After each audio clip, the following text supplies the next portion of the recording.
Hey, Big Blue Banter listener. Would you like an extra $500? That's a lot of cash. Go to bluewirepods.com/survey and complete the Blue Wire audience survey about you and your podcast listening habits for a chance to win a $500 gift card.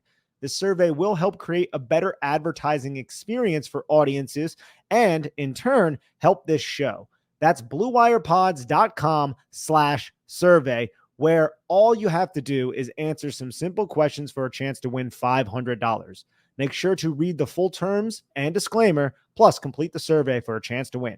bluewirepods.com/survey. The link is also in the show notes of this episode. Welcome back. It's the Big Blue Banter, New York Giants football podcast. I'm Dan Schneier, joined as always my co-host Nick Filato. It's a fun week to break down tape on the Giants, baby, because, the final score is what it was, but my God, did the Giants dominate this football game. There's a 14-point swing that changed the whole final score. Without that, the Giants are winning this game by 2-3 possessions. A dominant performance. The film backs it up. Defensively, my God, it all came together, I felt like, for the Giants defense in this game. And I'll say this, they played an incredible, impressive game, Nick, against the Browns, but we're seeing fast that everyone plays a good game against the Browns. Even the Washington Commanders defense looked phenomenal against the Browns. But that's not the case for the Seattle Seahawks. A lot of teams have struggled with the Seattle Seahawks offense with Ryan Grubb coming over and designing a really good game plan for them, with Geno Smith arguably playing better football than a lot of quarterbacks going into this game. And yet the Giants defense almost entirely shut down this offense. Yes, they gave up some points and some drives. To me, Nick, I felt like the only times the Giants were susceptible here, for the most part, obviously a few plays here and there, were when Seattle went to tempo and when Seattle played at the end of the game, where Giants kind of went off what they were doing and they played a little bit more, I don't want to call it prevent, but a little conservative. bit conservatively, with the idea in mind, but from Shane Bowen, which I respect, which is we can let some clock bleed out here. We're in a position where we have that ability to. We'd rather do that than give up the big play. But before that, man, just some unbelievable game plan. I thought this was the game, Nick. This was my main takeaway, and I'll get to yours right after this, where this was what they were planning, right? Like, this is what they built. They built out a team where they can drop 7, rush 4, and still disrupt plays. And there were so many plays on film in this game where they rushed 4, and the pocket collapsed within a second or two for Geno Smith while dropping 7 in coverage. If you can do that on a consistent basis, you have become one of the better teams in football. And the Giants racked up a slew of sacks that brought them to now the number 1 total in the entire NFL. The Giants lead the NFL in sacks. And yes, some detractors, Nick, will say, oh, they piled them all up against Seattle and Cleveland. So what? They still count. And if the Giants were leading more of these games earlier, they'd have even more sack opportunities. This is what we've been asking for. So I'm really hyped about this Giants pass rush after watching the tape, man. And they dictated early, because they didn't blitz that much, but it seems like they blitzed a ton. But it's just because the first few drives, Shane Bowen was dialing it up, man. He was sending Drew Phillips. He was sending Jason Pinnock, and he was getting after Geno Smith. I love when the defensive coordinator, and we said this a lot about Wink Martindale, thrives when he dictates to the offensive coordinator. And you're in a hostile environment. The disastrous Eric Gray fumble that turned into a touchdown. Like, the defense is pissed about that. Like, we didn't do anything wrong there. And now we're down 7-0. We got to have this approach where we're going to be probably fitting the run instead of rushing the passer. Like, that's what the defense did. But they're like, no, we're going to suit up. We're going to get after Geno Smith and we're going to screw him up. And that's exactly what the Giants defense did. And I love the early pressure. And then that just kind of set a tone where Brian Burns, Dexter Lawrence, Elijah Chapman, when he wasn't dropping 8, you see that one play on 3rd and 12, Elijah Chapman dropped to the middle hook. I was like, oh, it's Patrick Graham. I was like, hell yeah, man. No, but it set a tone that the Giants pass rushers were pinning their ears back and they were just running over the offensive line of the Seattle Seahawks. I said it on the stream after the game. When your defensive line in NCAA, they're all hot and they're just bitching the offensive line. That's what Dexter Lawrence, Kayvon Thibodeau, Azeez Ojolari, Raheem Nunez-Roches, DJ Davidson, and Brian Burns were doing to the offensive line of the Seattle Seahawks. Yeah, it's exactly what we had asked for, what we had hoped for with this big 3 on the defensive line. And I love the simulated pressure you talked about. We're going to get to it, obviously, but like, you could see, like, Geno was forced off his landmark and that ruined the whole play. If he wasn't, they actually was an opportunity. And I felt like there were a lot of good situations there where the Giants front 4 really dictated how this game was going to be spent. And in addition to all of that, Nick, the pass rush thing, Giants also shut down a run game here with Kenneth Walker that was coming in hot after the Detroit game. And they were able to just make them completely one-dimensional in this game and take away the run early to the point where, you have Seahawks fans, I've seen this throughout today, Nick, questioning the game planning from Ryan Grubb and be like, why didn't we run the ball more? Why did we go away from it? It's a good sign for your defense when the opposing teams are doing that on Monday morning. Like, you got them to the point where they're questioning the game plan and the game calling. They became predictable. They hardly ran play action. I know. They weren't running. I think they had a 9.8% play action rate for Geno at home against the New York Giants. The Giants seem so confident from a defensive standpoint on the back end. All those young players, Tyler Nubin, Andrew Phillips, all of them, the communication was flawless, dude. You see them passing routes off, and they're just sticking right to the hip pocket of the wide receiver, whether it be DK Metcalf, JSN, or Tyler Lockett. Yep. So from top down, man, it seemed like just a wildly impressive defensive performance, and everything seems to be clicking. Look, we're 5 games into the season. This is a new defense, and it seems like they all have adapted and adopted this defensive identity. And when they're able to pin their ears back, look, you can be down 7-0. When they're able to pin their ears back, they can get home. And Shane Bowen did a great job getting just certain plays, certain third down plays where Dexter Lawrence had a one-on-one, because he would put Dexter Lawrence as the 3 technique wherever he put him. He had Brian Burns right in that area. And then he had another player, Bobby Okereke, right over the center. Hold the center. You have the matchup one-on-one against the guard. Sometimes it was the center. And Dexter Lawrence is going to dominate any one-on-one matchup that is schemed up for him. So credit to Andre Patterson, credit to Shane Bowen, and obviously credit to Dexter Lawrence. Yeah, I love the game plan from Bowen, and that's somebody I'm okay with us mentioning right now, because we at times were like questioning where we're going, especially after that Washington game. I feel like they're starting to come to their own. I have a little bit of a gripe. The only gripe I have is I didn't love Bowen's play calling during the 2-minute drill before the half. I felt like he kind of went away from some of the things that worked, and Seattle was able to attack that. And we'll see if we have those. But overall, man, this was a really good game. Like, I think two plays I wanted to bring up before we get into some play breakdowns were the 3rd and 12 with 13:07 in the first, and then also the 1st and 10 in the third quarter with 7:58. I just think those are 2 examples of why the sack stat is a little bit overrated by fans, generally speaking, not our fans, just general NFL fans. I think part of what pressure is forcing the quarterback off his landmark. On both of those plays, they were both successful plays for the defense, 3rd and 7, 3rd and 12.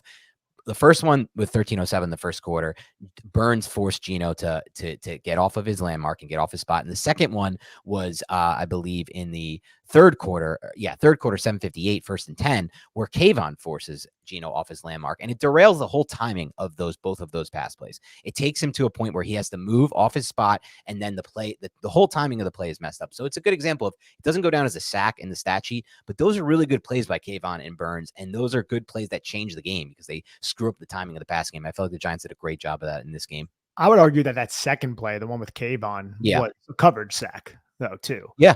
The coverage is just so good because Geno, that he pump fakes to Kenneth Walker on that play, who's just like flared out to the flat, and then he goes and turns and directs his attention to see if anybody bites on the pump fake. No one bit on the pump fake. The Giants had it all accounted for. That's what I'm most impressed by, is this young secondary. Cordale Flott, Deonte Banks, Tyler Nubin, Jason Pinnock, Dane Belton, who played more snaps than usual because the Giants actually had a lead and they were able to get into their big nickel and the big dime packages, which allows them to get into these more exotic twists up front and these more exotic blitz packages as well. Those players were on the ball, man. There really weren't many mistakes. And then that's not even talking about the run fitting aspect. The run fitting aspect, the Giants had everything accounted for. There were no cutback lanes. There were no fallback lanes. There was nowhere for Kenneth Walker to go basically the entire game. And Tyler Nubin was flying in from depth and making sticks at the line of scrimmage. So he's another player that we'll talk about throughout this podcast that was very impressive in this start on the road. And I'm sure you have it in your film breakdown. But the 1st and 10 at the beginning of the second quarter, the play Tyler Nubin made, that's like, when you watched his tape at Minnesota, you saw 2 things that stood out: his physicality and his ability to drive down the line of scrimmage and impact the run game, and then his instincts in the deep half. The latter we haven't seen quite yet, and I think it'll come to us. But that play he made in the run game, that was a flash. And we saw a little bit of that in the preseason of what he can bring to this defense. I also thought, one of the guys who's played really well all year, I have 2 plays in my notes that stood out to me. was Micah McFadden.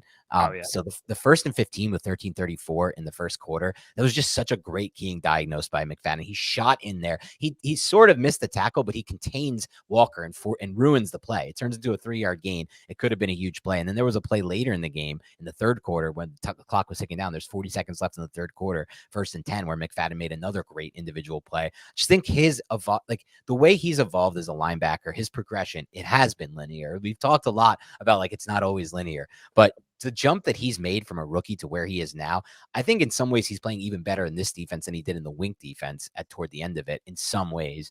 And I just think he's a legit find for the Giants, right? Like we talked about 2 years ago in 2022, they were so bad at linebacker, they had to sign someone off the Lions practice squad and start him in a playoff game, which is just insane to even think about. And before that, they were just trotting out Jalen Smith, who, God bless him, was a great player. They were. Jalen Smith started. It was Micah McFadden on the bench. God bless him. He was a great player at Notre Dame, but he wasn't the same player after the injuries, and the Giants were getting him post injuries as their starter all year. And now it's like McFadden is their second linebacker. Yeah, man. They don't even have to rely on him as a one, and he's better than anything they had at that point. The jump that they've made from 2022 to 2024 at the linebacker position without really having to allocate any draft capital, just a 5th-round pick and a free agent contract.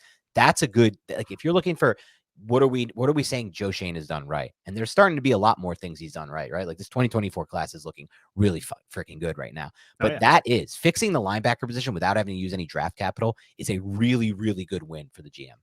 Absolutely. And if we look at what the Giants are going to be able to do with Bobby Okereke and Micah McFadden, what they were able to do when they were in a 2-high shell, night and day from what Seattle could do. Seattle tried the 2-high shell like we talked about on offense. Giants ran the football. The Giants really had the football run on them effectively since Washington. They stopped the run in Cleveland. Yeah. Stopped the run against Dallas. Exactly.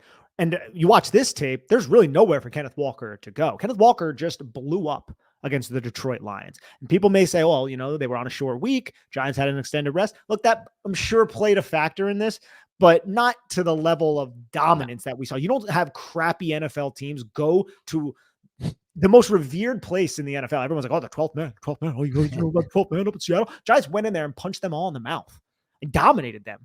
All 3 phases, special teams included. When the hell did the Giants ever dominate anybody in special teams? True. And to your point, by the way, Dowdle had a pretty good night against the Steelers run defense last night. So it's not just a good player, man. I've been saying this for a while. I've been saying it. I doubted him. Last night was the first time I felt it. I really did. I was watching him last night. I was like, you know what? I see what Nick sees right now. Now I don't think he's like an all-star, but you got to consider this dude was bouncing around like practice squads. He's like the new Raheem Mostert without the speed. Yeah. Like Raheem Mostert was like that. I remember watching Raheem Mostert in preseason, and I did like preseason DFS, and I was like, dude, this Raheem Mostert guy is like really good. Why isn't he anybody? He was just like toiling away on the Eagles practice squad. Then he ended up with the Browns, and then he found Kyle Shanahan, and his career was made. Yeah, without a doubt. But back to my point though, the Giants can run some 2-high stuff if Micah McFadden and Bobby Okereke are playing as well as they've been playing, and Dexter Lawrence is on the field. We saw some positive developments in the other defensive linemen, but you saw they tried to run the football when 97 was off, and DJ Davidson made a couple plays. Raheem Nunez-Roches might have had one of his best games of the season as well. So if that can continue, that would be a huge positive development. The Giants still desperately need another defensive lineman to step up. And honestly, it's an interesting point for maybe another podcast, but if the Giants can string some wins together here, Nick, starting with this Bengals game, which I think is really what will save their season if they can win it, they can become buyers actually at the trade deadline and find an interior defensive lineman via trade, because it's something they desperately need. I think I'm with you on. And despite, this was a good game for both Davidson and Nunez-Roches, they still could use an extra body to add to that rotation. The Bengals shouldn't, or the Giants rather, shouldn't allow BJ Hill to leave New York. Let's just trade some backup offensive linemen for BJ Hill. Bring him back to town. Bring him back to town. I don't think that's going to happen again. I don't think the Bengals will do that. But yeah, but could we find who could we sell them on? Is Billy Price laying around anywhere? Can we sign him to the practice squad and trade him? There's something called a trade back here. Can the commissioner step in? No, that ship has sailed, but just something to keep in mind, I think, because the Giants could really flip this season around with a win against the Bengals. And I know you know that, but I just think it changes if they become buyers or sellers. And that's definitely one of the positions. Like before, we're like, maybe it's linebacker. I'm kind of good with what we got at linebacker, to be completely honest, as long as they can stay healthy. It's really just interior defensive line. And speaking of Flott, man, that play he made, I put it on Twitter. I'm sure you'll break it down at some point. And if not, you guys can find it on my or Nick's Twitter. I think you posted it too. It's that 2nd and 12 with 13-11 the first quarter. Like that was the click and close I saw, like the flash of traits I saw from Cordale Flott at LSU. And I'm like, this dude can be something. And I don't want to say like we've as a fan base written him off, Nick, but just it's a good example of like, let's give this guy some time in a new defense. Cause we did say in the offseason, theoretically speaking, we felt like this defense could be a better fit for him. You know what, man? Look, I'm not ready to eat crow on this. Flott No. still has a lot to prove. I've been very low on Cordale Flott. I would say rightfully so. Played one hell of a game. Now, my thing with Cordale Flott, it's not necessarily the coverage that I have an issue with. It's the run support. He didn't, to my knowledge, I watched the tape. I didn't see any huge mistake in this game, but it's not like Seattle was really running football at all either. So that's something that I need to see him improve on. Like you look at like Drew Phillips in run support, and then you look at Cordale Flott and you're like, oh God, man, that is different players. That's such a downgrade, but he played well, man. I got to give him a lot of credit. The play you're referencing, that was schemed up to DK Metcalf. There was a lot of traffic he had to overcome. It was man coverage, cover one. He worked through the traffic and was able to drive through the catch point, got his hand on the football before DK Metcalf could even touch it. Yeah. That's a great play by Cordale Flott. Yeah. Sick play, bro. What's up, everybody? It's Jerry Ferrara. I've got a new podcast called Throwbacks with Heisman Trophy winner Matt Leinart, where we will be talking about all things sports, all things pop culture, and all things about our lives. From football locker rooms to Hollywood green rooms, we've got you covered. We're your weekly destination for the games you want to hear about and the stories you won't forget. Listen to Throwbacks on Apple Podcasts or Spotify with new episodes every Thursday. What's up, big Blue Banter listeners? I love a great deal as much as the next guy, but I'm not going to crawl through a bed of hot coals just to save a few bucks. It has to be easy. No hoops, no BS. So when Mint Mobile said it was easy to get wireless for $15 a month with the purchase of a 3-month plan, I called them on it. Turns out, it really is that easy to get wireless for $15 a month. And all of Mint Mobile's plans come with high-speed data and unlimited talk and text delivered on the nation's largest 5G network. You can use your own phone with any Mint Mobile plan and bring your phone number along with all of your existing contacts. To get this new customer offer and your new 3-month premium wireless plan for just $15 a month, go to mintmobile.com/BBB. That's mintmobile.com/BBB.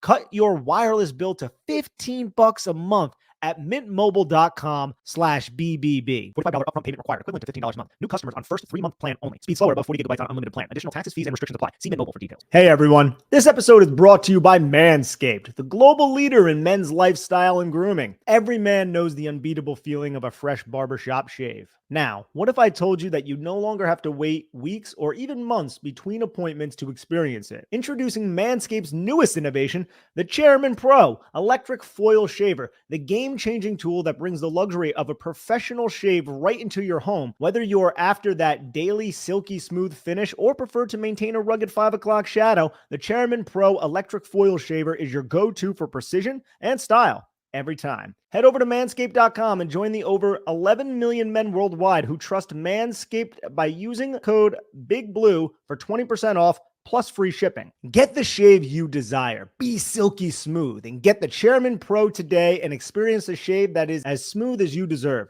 Get 20% off plus free shipping with the code BIGBLUE at manscaped.com. That's 20% off plus free shipping with the code BIGBLUE at manscaped.com. Hey, Big Blue Banter community. Tired of the same old team gear? It's time to elevate your collection and tap into the passion of game day at buckfalston.com. This isn't your average apparel. It's a statement. We're talking unapologetic designs that showcase our team spirit and poke fun at our rivals. Whether you're at the stadium, your game day bar, or with in-laws from Massachusetts, Buck Falston's apparel is comfortable all day, every day, and guaranteed to spark conversations. And here's the best part. Use promo code BLUE20 at buckfalston.com for 20% off your first order. That's BLUE20 for 20% off. Why blend in when you can stand out? Because in sports, half the fun is giving your opponent a hard time. Grab Buck Foston's apparel at buckfoston.com and wear rivalry with pride. Remember, promo code is BLUE20 for 20% off. And speaking of DBs, while we're on it, before we get some film breakdown, Deonte Banks, is this the best game you saw of him in his NFL career so far? Because I simply think it was.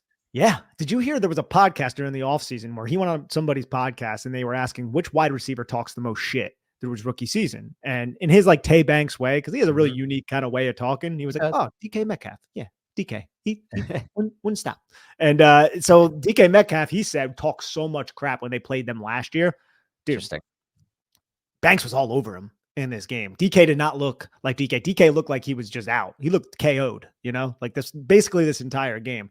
And then if you watch, man, this is something that has to be a coaching point, maybe from the Giants, maybe from everybody around the league. Whenever DK Metcalf makes a catch, everybody's going for the football. Now you could say, oh, it's always like that. Deonte Banks, every time Metcalf made a catch, he was ripping at the football. It was a point that DK Metcalf fumbles because, and this is my assumption, he tries to get as much yardage as possible because he's so damn big and he's so damn hard to bring down. So the goal is to keep him up. You hit him, you hold him up, and then your teammate comes in and tries to punch football out. And that's why DK Metcalf leads the league in the wide receiver fumbles right now.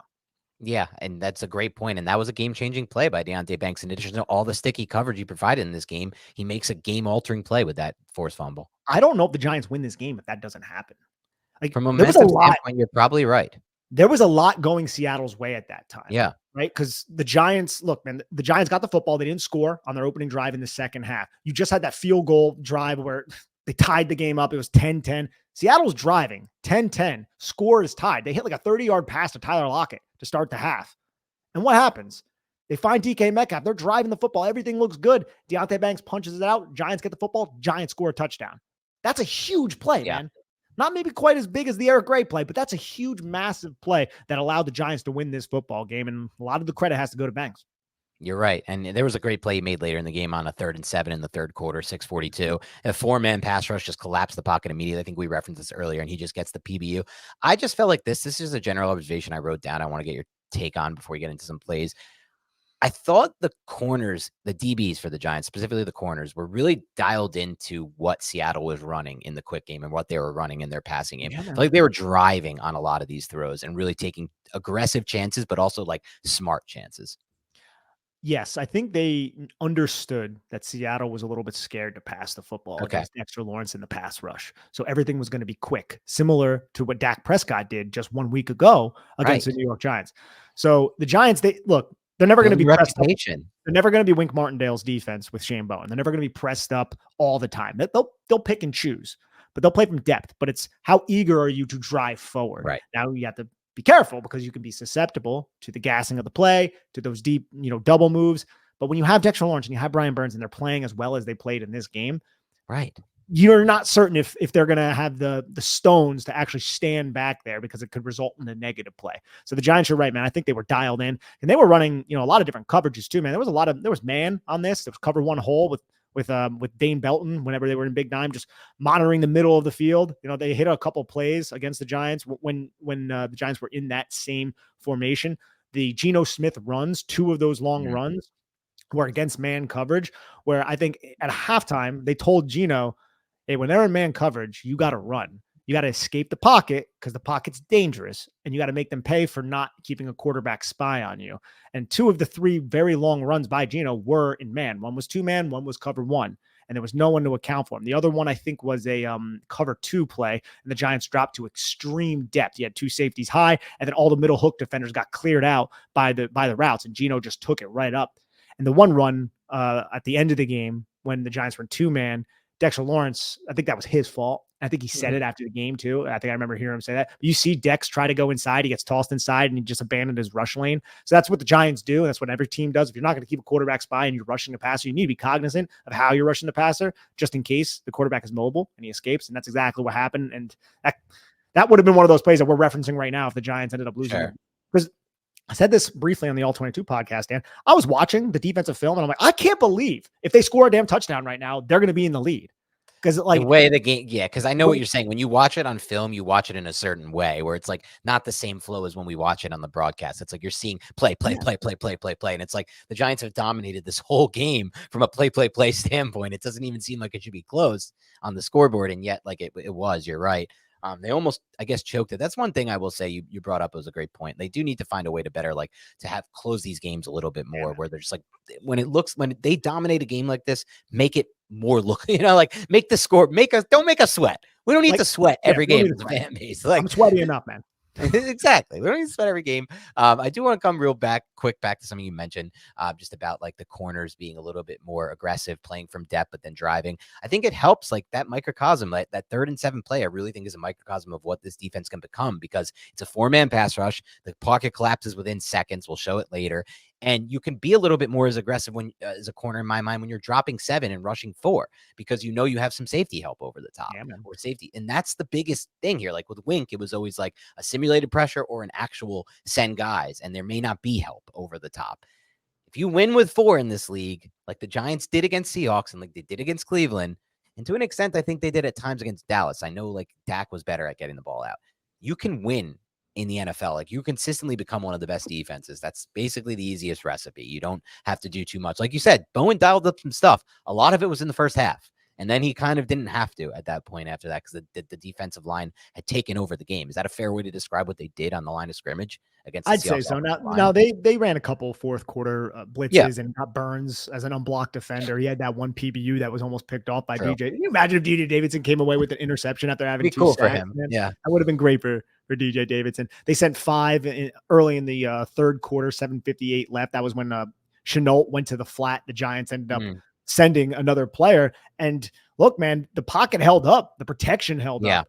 But the coverage was elite, man. The coverage was shut down, and Geno just like moved around in the pocket, stepped up, and then ended up getting sacked. It's like when that happens, when you're starting to see coverage sacks, you're starting to see coverage. Cordale Flott. We haven't had those in a while. No, what the hell are those? Yeah, those are good. Yeah, those are excellent, man. They're fun.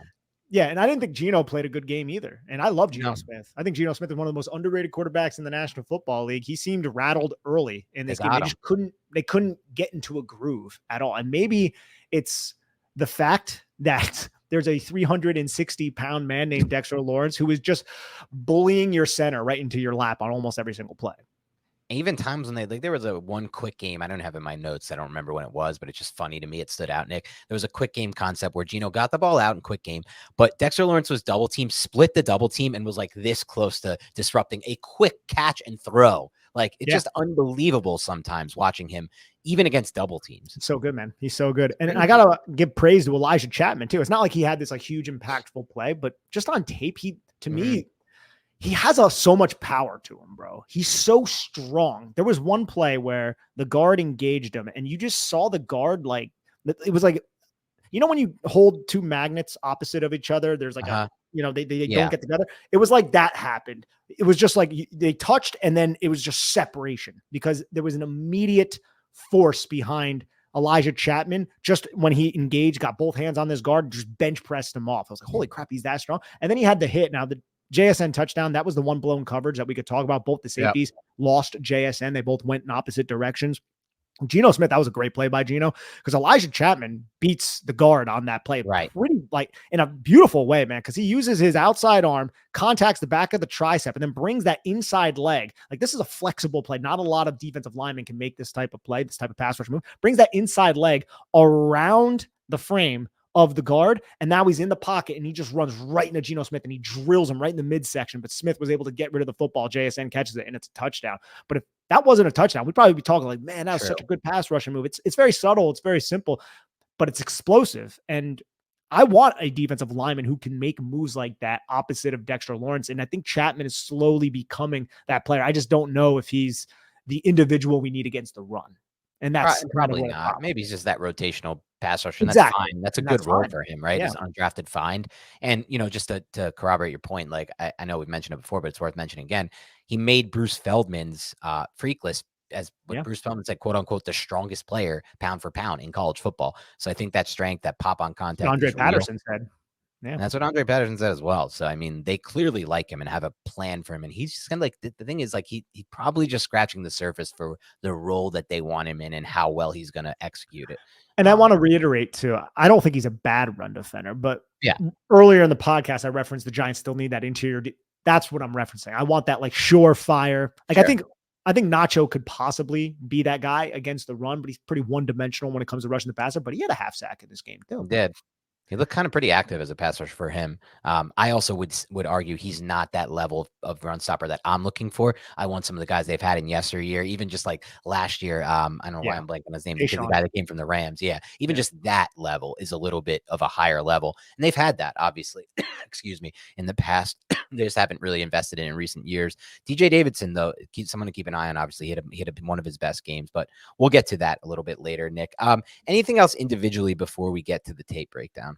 No, I was very pleased with this defensive performance once again. Very, very pleased. So let's get to some of this. Let's get to some of these plays, Dan. Let's have some fun with our listeners and the YouTube audience. And the play we're going to start with is the first play of the second quarter. So I think this was like the second drive for Seattle since they hardly touched the football. And we're going to see our guy, Tyler Nubin, fly into the box, and Micah McFadden fit this run very quickly. And I absolutely love this from the young players of the New York Giants.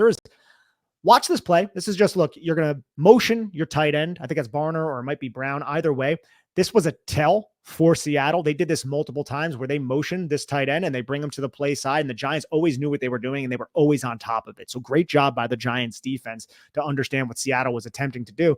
Geno Smith opens up, gets the football to Kenneth Walker. Where the hell is Kenneth Walker going to go? There's nowhere. There's no bend back route. There is no cutback lane. The edges are set. Tyler Nubin came down from his safety spot and is just presenting his numbers right to 9. 9 tries to elongate, but there's nowhere to go. This is fantastic by the New York Giants. I absolutely love it. And he finishes the tackle, which is so impressive from just an athleticism standpoint. But I love how you broke this down, Nick, because they have like, this is probably what you would refer to from a defensive standpoint as perfect execution by the defense in the run game, which, man, it's a good sign when everybody's executing the responsibility on a given play. And I just love to watch this one as well. Absolutely. The one thing is, I mean, if they had anything going for him, if Kenneth Walker could cut back and get behind Stone Forsythe, but then it's not going to happen unless Tyler Nubin like fell on his ass or something. So great play. And now we're going to have a 3rd and 8. We're going to see a fire zone blitz from the New York Giants. Giants crowd the line of scrimmage, create those one-on-one matchups. Who's coming? Wink Martindale style type of defense. And then the Giants are going to bail 3 guys off, and they're going to send 5. And they're sending 2 from each side of the line of scrimmage. One of them is going to be Drew Phillips, and then one of them is going to be Jason Pinnock. And this is an aspect of Shane Bowen's game that I didn't think we would see so often, but now that we have a 5-game sample size, we've seen this frequently where the Giants will send somebody on a blitz and there's really no tell pre-snap that guy is coming, meaning there's no safety who's shaded in their direction. So Andrew Phillips ends up blitzing. Andrew Phillips at the top of the screen. He is away from the pressure. The pressure looks like it's coming from the other side, and all of the players bailing off the line of scrimmage and dropping into zone are away from Andrew Phillips. Where's Tyler Nubin? He is well off where Andrew Phillips is. And he comes, and Tyler Nubin's got to run all the way down to the 3 receivers. You got 3 receivers over there. Tyler Nubin heading in that direction. Everybody heading in that direction, but they're still on the other side of the hash. So there is so much space here, Dan, for Geno Smith to find these receivers. They have the mathematical advantage, but Geno Smith just doesn't process it. Drew Phillips comes in quick. So does Jason Pinnock. He gets flushed. And by the time Geno Smith realizes what the hell's going on, the Giants are in position. Yep. So that's a risky defensive call, but it's a high risk, high reward. And I love it when it works out, man. You know, like that's beautiful. Ends up being an incomplete pass here because Drew Phillips and Jason Pinnock just absolutely annihilate Geno Smith. It's another example of like something that doesn't go down as a sack for this pass rush, but they disrupted the timing of this play and forced Geno off his landmark. And if he is able to process it, I guess, faster, it would have been a tough play for any quarterback. This is more scheme though than individual. Yeah, more scheme than individual for sure. Yeah. But I just think like as it, even team total sacks, right? Yeah, the Giants are leading the NFL in that stat. Just an example, I think, of just a great scheme to get this quarterback off his landmark and ruin the timing of a play.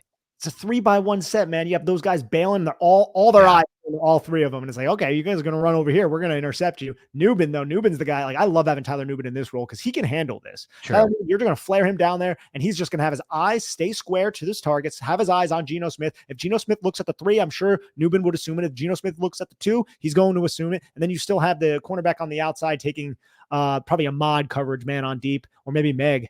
Not probably mod, yeah. So that means man on deep. Meg is man everywhere he goes. But if he went inside, I'm sure Nubin would have assumed that. And 94 was dropping on that play too, by the way. Elijah Chapman. It's not his only time. It's not his only time. Now we're going to have a 3rd and 7. This is going to be the Dex sack. This is a 1-hole send 6. So it's cover 1 hole. Looks pre-snap like it could be cover 2. You're not really sure. You have Dane Belton kind of shaded down. And then the Giants just blitz 6. So you have everybody accounted for. And this is another thing that Shane Bowen was doing.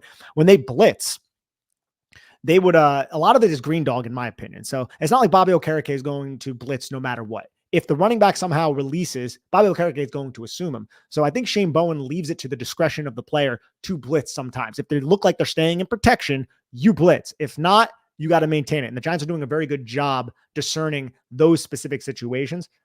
And look, man, this is just good coverage and a lot of pressure coming in at Geno Smith. And that scheme too, with the pressure, they send 6. You have Dexter Lawrence as a 2-eye shade, inside shoulder of the guard. And then you have a 4-eye and then someone wide. So if you look at the math, that center has to take Dexter Lawrence because that guard has to take the player next to Dexter Lawrence. And then Stone Forsythe needs to take the wide defender. And that's exactly what ends up happening here because they think Jason Pinnock is coming on the blitz. He is. Now you have Dexter Lawrence go. He gets isolated against the center. You have the 3 offensive linemen. They're going to fan out to take their assignments. Dexter Lawrence is just going to run through the center, throw him to the ground, get the sack. Awesome breakdown there. And it's great to see. You just can't block this guy one-on-one, Dexter Lawrence. It's insane. And you have 2 guys in there for protection, for help with 38 and Zach Charbonnet. Yeah. I was saying that this is a 7-man protection here from the Seahawks. I know one of the guys chipping, right? Or no, this is Charbonnet's chipping and releasing. I mean, either way, it doesn't matter because the meat and the potatoes of this play is Dexter Lawrence getting a one-on-one matchup. Yes. That's one of the reasons why they loaded the line of scrimmage like this, because you would have to have Zach Charbonnet one-on-one block Brian Burns. Yeah, right. Exactly. So you put Jason Pinnock on the line of scrimmage, and now 70 and 67 have 3 guys on that side. So they have to kick over there. No one can help the center. So who's helping the center? No one. So that's why I love this. This is Shane Bowen. This is Andre Patterson. This is the Giants coaching staff putting their best player in a position to be their best player. Awesome to see. Now, this is the start of the second half. And I think this was a great play call by Ryan Grubb. This is a play action. It's going to be cover 3. And you're going to see how the number 2 receiver, Tyler Lockett, the bottom of the screen. First off, you're going to motion. Giants see the motion. It's going to go into play action, something they hardly ran. And Tyler Lockett, that number 2 receiver, he is going to run underneath the number 1's release, which is DK Metcalf, and then he's just going to run a corner route. And DK Metcalf is clearing out the deep third. So you have a curl flat defender in Nick McLeod who gets caught up on Kenneth Walker going to the flat, and then he realizes, oh shit, I have Tyler Lockett on the deep corner. So this is a really well-designed play against the Giants who ran cover 3 here. This is right before the fumble. It's just a massive fumble, as I said before, because this is a lot of momentum for Seattle at this point. Yep, and you love. It's funny to see Tyler Lockett go down at the end. You know he's making those business decisions at this point in his career. He should, man. Tyler Lockett's still should, good. Yeah, he's still a good player. He's been doing that for so long, I think, though. Like, where he's just like, you know what? I'm just gonna go. No, it's like a funny thing. Like, probably prolonged his career. He certainly says it has. Yeah. Oh, yeah, definitely, man. Now we have 2nd and 8. This is a good job by Geno to make the Giants pay for blitzing both of their linebackers. So this was how Seattle accounted for the blitz. You want to blitz us a lot? Okay, cool. Well, you're going to run man coverage on the back end. I'm going to make you pay. Geno does that. No one there to account for him. This ends up being a 21-yard gain. So this was one of the adjustments. It looked like, was that a false start by the center? No, he gets off so good. Dude, this is how eager they are to block 97. Look how, dude, no one else is even moved, and he's already like, yo, I'll help you out. But the Giants blitz both of their linebackers. Micah McFadden gets picked up. That was a great job by Geno. It was close, though. Burns was close on that one to get him. Yeah, dude. Burns ended up being an unblocked defender quite often. Now, here he gets blocked by 86 briefly. But late in the second half, they were leaving Burns unblocked, Right. trying to get the football out really quickly, having him be the read defender on that 4th and 1. It's not smart to do. Burns is very, very quick. All right, here on this play, we are going to have the Giants send 5. Nick McLeod. This is the play where Shenault gets to the flat. Nick McLeod kind of ends up trying to eliminate him, and then he just comes on the blitz. Geno steps up. Yeah, we just referenced this play, actually. This is DJ Davidson sack. Look, man, everything's covered up pretty well. Like, where's Geno going to go with the football unless he throws it to Shenault right here, which he probably should have did, because Shenault has a lot of space and 2 blockers. It's just maybe McLeod deterred him from doing that because there's really nowhere else to go. And it looks like it's Shenault is a distraction. Judging by the way the wide receivers run this, it looks like Shenault is a distraction, but the Giants are in such good position everywhere. Ends up getting another coverage sack. Great to see that they're able to do this. I know, bro. I know. It is pretty elite. It's fun when the Giants are good.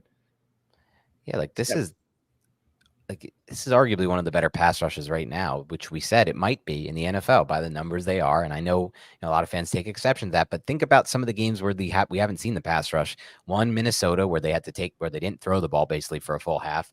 And then the other 2 games, Dallas and Washington, where they just ran quick game the entire time. Like that's not as much on the pass rush. Yeah, that context is very valuable when you're judging. And as more games happen, the truth will bear out. So the Giants need to keep this up if we want to be correct here. And I think we are correct. And here's, this is such a good play by Micah McFadden. Yeah, this is the one I was referencing. I love this play. Yeah, 1st and 10. I just mentioned earlier how they were bringing the tight end to the play side, hiking the football, and then running it to that side. Micah McFadden, right as the tight end starts to move, watch Micah McFadden. Shade, fill, nailed it. Dude, just contain. Just box Kenneth Walker to all those pursuit defenders. Nowhere for Kenneth Walker Perfect. to go. Perfect. It's beautiful. How you draw it up, contain, box him inside, and quickly diagnose that to get to that point. He's so quick to get to these spots this year. I feel like he's playing faster than he's played on film in his entire career, including the wink years. And he's so damn physical too, man. Like he pops that tight end. There's nowhere for Kenneth Walker to go. And then it's Azeez Ojulari, an unblocked pursuit defender from the backside, making the tackle. My one knock on him, he did in the earlier player reference, this was the second one, he did miss the tackle. Like he still does miss some tackles sometimes. He's so fast and quick to get in there that he can do stuff like this, like completely contain this run and kick it back inside toward all the contained defenders. Yeah, man. I love to see it. I love to see it. Now we're going to have, what do we got? This is a 2nd and 7 sack with 2 seconds left in the 3rd quarter. Looks like the Giants go cover 4 pre-snap to cover 3 type of look. And everything's pretty much bottled up, man. That seam route's the only option. It's not even really there. Nope. Yeah, the seam route, there's enough space to hit that seam route, but Geno Smith is already trying to evade. Might get undercut too. Yeah, man. By the corner. And we can see this is Tyler, or not Tyler Nubin, I'm sorry. Micah McFadden blitzes. Tyler Nubin buzzes down. You can see at the top of your screen, top left, Tyler Nubin buzzes down. And they kind of trap, what was that, Tyler Lockett, I think? Like that would have been the first read because you have Bobby Okereke kind of latching on to, no, not Tyler Lockett. He's underneath Tyler Lockett. Lockett, a good throw would have got to Lockett, but Geno just didn't pull the trigger. Whoever the wide receiver is, that might be Jake Bobo, I'm not even sure, maybe JSN. They both just bracket him at that point, and the Giants end up getting home. And you could see Micah McFadden, 5-man rush. This was the play I was talking about, by the way, with Dexter Lawrence. Look at this hold on Dexter Lawrence. This is a comical hold. I mean, that was a comical looking hold. Look at this. Run it back a couple more times. This is one on insane. That's crazy, man. The one on the JSN touchdown. Look at him. He's like, it looks funny to me because it's like you could see his legs trying to move, but they can't because he's literally being held and he still gets the sack. I know, man. The JSN touchdown one actually might be worse. I don't know if I have that up here. It's crazy because this has been happening on every single film that we watch. People be like, "Oh, you guys are Homer Giant fans." Yeah. No, it's not that. Like I'm telling you, like this is just like they hold him all the time. The Giants should have so many more positive games or positive plays to where they could rush the passer because these offenses should be in like 2nd and 20 situations sometimes because this happens a lot to Dex. It happens all the time to Dex. As you were saying that, Nick, I was just trying to pull it up, the play you're referring to, just so I could see it. Now I do see it. It's unbelievable. It's also like hands to the face. It's like hands to the face. Yeah. He gets clotheslines, helmet high, Dexter Lawrence. It's just like, my question is, like, you're a line judge. These ones are like obvious to see as a line judge. So I wonder if it's just a situation where they're just they don't want to call every single hold. So they hold their, maybe it's like he saw it was a sack. That one that we just went over, not the red zone one. And they're just like, whatever, it's a sack. I don't know. Could just be empathetic refs for the offense, man. They're just like, dude, you've been getting your ass kicked all game. You don't need this. You don't need this. Dex, you can hold Dexter Lawrence. He's that like good though. He really is. I love covering this guy, man. I've loved covering him since the Giants drafted him. I was always a huge fan of Dexter Lawrence. So like, I'm so glad that he's starting to get the recognition he deserves because he truly is unique. Here's the 4th and 1 sack by Brian Burns. Brian Burns, he has cool dances when he gets a sack. Like the Spider-Man thing is pretty smooth. Oh, jeez. He just reads this so well. They thought he would bite, I guess, on the nope. He's so quick into the backfield. That's what he talked about. Yeah, after the post game, he was like, that's just like they made a big mistake there. Can't do that with Brian Burns, man. I'm glad he had like a breakout game too, because he was starting to hear a lot. I'm like, dude, I know listeners are probably like, yo, like you guys are wrong here. It's like, he's a very good football player. He's not Myles Garrett. He's not TJ Watt. Few are, but he is a damn good football player. Just get him in the right game script and he can make plays like that. Yep. And he's young and he's still got time to develop within this system while playing alongside these stars defensive linemen. Exactly, man. Here's a 3rd and 6 sack. Here's one of the plays where it was NCAA, just your pass rusher's hot. Yes. Geno Smith hits his back foot and it's just like, oh, come on, man. Are you guys seriously doing this to me at this point? That's how I felt on a lot of these. And this is, again, look at it, dude. 4-man pass rush. It's not even a blitz. And it's not a blitz, but the center had to respect. Well, no, the center had to respect Bobby Okereke. So Bobby Okereke is in that A gap. And then you have Burns wide, Kayvon wide, and then 2-4 techniques. So that's a very stressful angle for Stone Forsythe and Charles Cross to match their respective edges that they're blocking. Bobby Okereke holds the center in place. That center has to respect him. Guard opens up to Elijah Chapman. Stone Forsythe needs to take Brian Burns or Azeez Ojulari, I think that is. So what does that do to 64? Here you go, buddy. One-on-one matchup. And he just Lawrence. Oh, poor. That's Christian Haynes, too, our guy. He just destroys Christian Haynes on this one. That is crazy. He just look at that bull rush and right back into Geno. We've seen this a lot on tape throughout Dexter Lawrence's career, just purely being able to win with power like this. And since the center had to open up towards Bobby Okereke, he ends up going in that direction. I'm like, yo, dude, I guess you're already going in that direction, but there might be a part of you that's like, yeah, I don't really want to go there. Honestly, it's probably a good idea moving forward. Yeah, exactly. It's probably a good idea moving forward. I think for the Giants to have Okereke lined up a lot in that A gap. They've been doing this. They've been doing it all season. Yeah. It's just not as frequent. It depends on what you're doing. I mean, this game, it was set up for this because they brought a lot of pressure early on. So, and Andre Patterson brought up all throughout the week on Thursday, creating one-on-one matchups for Dexter Lawrence. And he did a fantastic job devising those in this one. Oh, yeah. Great rush from Kayvon here, too. Oh, yeah. And now here's the hat trick for Dexter Lawrence. This is the final play that we have. Just a sack to seal the win.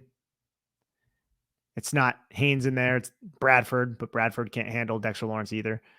And he gets a one-on-one matchup on this play because 57 goes towards Elijah Chapman. There's really no reason for that.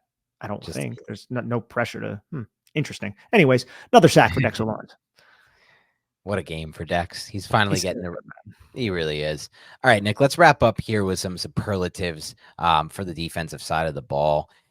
So we'll start here with your unheralded player on film. Yeah, it could have been anybody.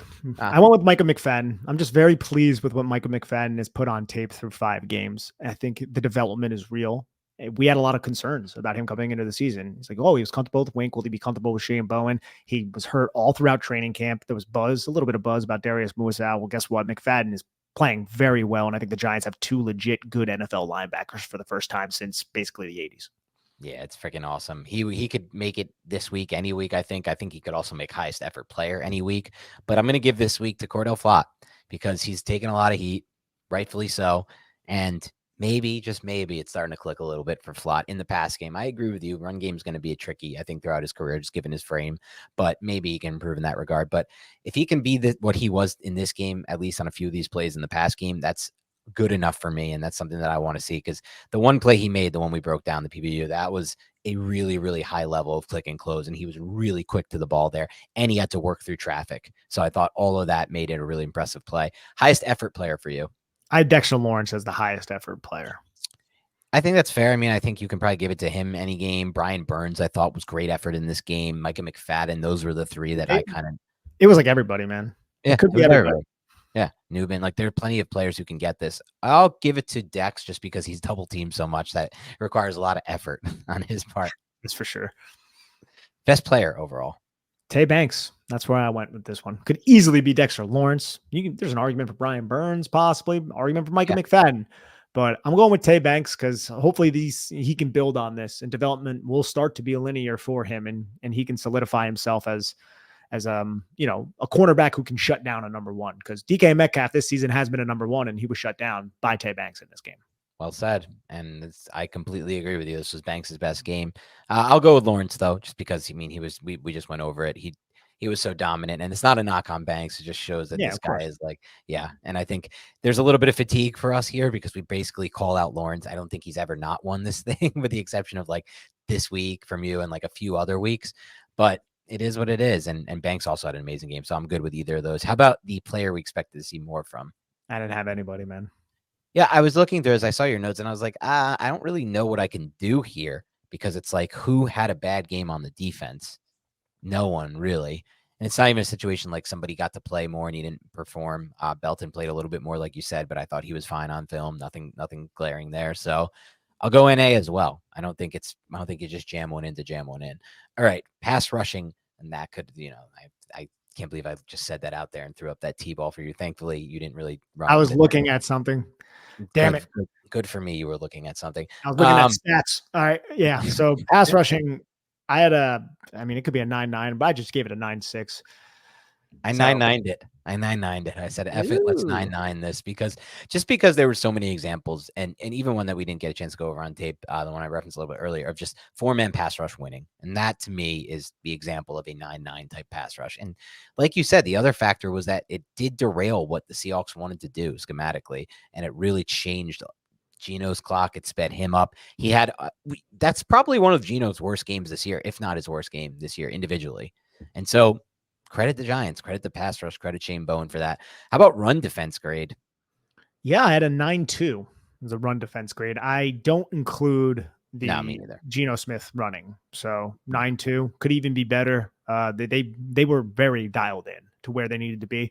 It's really been like that since week 2, as we brought up. So something that we should start to pay attention to. Maybe Shane Bowen actually really knows what he's doing when it comes to fitting the run, and the Tennessee thing wasn't a fluke. Yeah, it was his calling card there. I went with 9.3. There's so few examples of the Seattle Seahawks having a successful run in this game, obviously not including the Geno ones, which don't count in this grade and shouldn't count. So pretty crazy to go like 9.9, 9.7, 9.3, 9.4 on pass defense, run defense. The Giants dominated the Seahawks offense, and the Seahawks offense has been pretty damn good this year. So, wow. Just a really interesting thing. And I feel like they held their own against Dak. I feel like they've done pretty good throughout the year, with the exception of the first 2 weeks. And the first week, they were in a really tough spot. The offense really didn't hold the ball at all, the Giants offense. The second week, Jaden Daniels is a phenomenal player. And that, not just Jaden, like that whole offense is number 1 in EPA.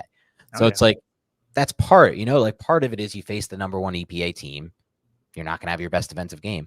But I'm really excited to see what happens against Burrow this week, Nick, because the Bengals have actually risen ahead of the Commanders, and they are now the number 1 team in offensive EPA after this past week, dropping the Commanders. So I'm a little scared of the combination of Jamar Chase and T. Higgins, because T. Higgins is a legit wide receiver, and he's playing great right now. He's playing very great, and it's going to be a lot on Cordale Flott. I'm excited to get into their film and find out exactly how they've been successful. And Gesicki's actually been a decent spot for them, and he always Gesicki. That's how you say that? Is it Gesicki? I think I say Gesicki. I think it is. No, it definitely is Gesicki. This is like the GIF gift thing, but this time the get is the correct way to do it. Yeah, exactly. Gesicki for sure. But he always finds a way. Tanner Hudson, he made a little bit of something last year. Burrow's good with those tight ends. And I also think Chase Brown, and we got to get out of here, but Chase Brown is one of the more explosive running backs in the National Football League. I hope that we don't find that out. And he's like my 60%. I have him on 60% of my fantasy roster, so I'm really not gonna lie, not gonna be. I don't want to say this out loud, but if Zach Moss is forced to miss a game, I'm not going to be hurt. complaining Yeah. about it Yeah. over here. We'll see what happens. That's a joke. That's a joke to I some know. extent. I think anybody who plays fantasy knows that there's Of a course. little bit of devil inside you when it comes to that.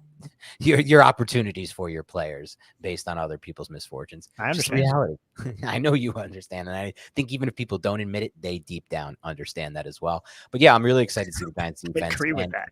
So many right? people don't admit it. So many They people don't admit it, but it's no, true. They don't want to. That's And true. it's 100% true, despite them not admitting it.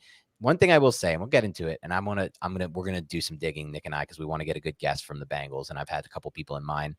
Though none of us, I don't think Nick and I have a personal relationship with any Bengals guys. So if you know anyone who breaks down tape, let us know so we can kind of reach out to them. But Bengals down to their third string right tackle, Nick. That's intriguing for me. I'm very excited about that. So we'll see what happens there. I really think this could be a fun game. I'm going to be there live in attendance. If anyone wants to meet up with me pregame, I'll be there with my brother. And would love to meet up with people. We're probably going to a tailgate that we typically go to, the games I go to, but it's in the D lot. So willing to meet up with anybody. I'd love to see some people there. But anyway, have a great rest of your night. We'll talk to you soon. Go Giants.